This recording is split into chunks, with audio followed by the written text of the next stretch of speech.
By Emily Dickinson. Publication is the auction of the mind of man. Poverty be justifying for so foul a thing? Possibly, but we would rather from our garret go white unto the white Creator than invest our snow. Thought belonged to him who gave it.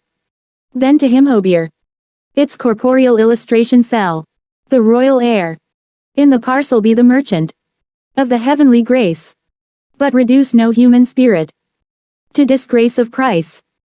Publication is the auction. Summary. Publishing one's work is like selling one's own mind to the highest bidder. Facing poverty might be a reasonable excuse to do something so revolting. But it's better to be pure when we die, and leave our cramped attic rooms to meet our pure, perfect Creator, than to profit off the pure white snow that is our writing. God gave us thought, and all thought thus belongs to Him. Human beings are the physical manifestation of that thought, and selling it would be like trying to sell the very air we all breathe. A writer's job is to deliver God's heavenly blessings and wisdom through their work, and it would be utterly degrading to the human spirit to put a price on God's grace.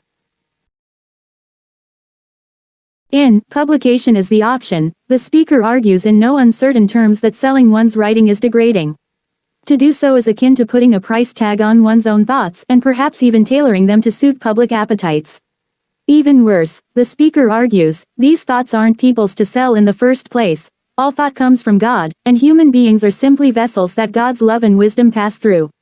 Writing, then, is sacred, and profiting off of this process is akin to selling the very air one breathes, nonsensical and immoral, defiling both the work and its author. The speaker compares publication to auctioning off one's mind to the highest bidder.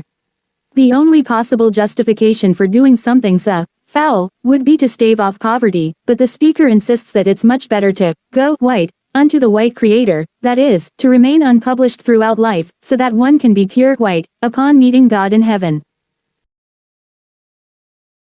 To sell one's work is to tarnish it in oneself, the speaker believes, because creative inspiration is a gift from God. Thought belonged to Him who gave it, the speaker argues, adding that human beings only carry the corporeal, that is, bodily or worldly, illustration of these divine thoughts. People don't actually own anything, and writers are mere merchants of God's heavenly grace. That is, they're simply delivering a parcel or package that has been entrusted to them by God. God puts the thoughts in their minds, and they then write them down. Selling one's writing is thus like investing one's snow, or trying to profit off of the very thing that connects people to divinity. Publication, to this speaker, is practically sacrilege. One might as well try to sell the royal heir, something that belongs to no one yet benefits everyone, passing in and out of lungs and sustaining life. As such, the speaker concludes, one must reduce no human spirit to disgrace of price. That is, people mustn't insult the human spirit, which comes from God, but putting a price tag on it. Publication is the Auction, by the American poet Emily Dickinson, argues that publication is a foul practice, akin to selling one's own mind or the very air one breathes. The speaker insists that all thought and thus creative inspiration comes from God, and, as such, isn't people's to profit off in the first place.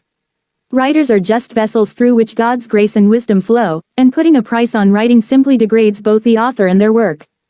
Dickinson wrote this poem in 1863. Like most of her work, it was published posthumously. Credit: https://www.litcharts.com/poetry/Emily-Dickinson/publication-is-the-auction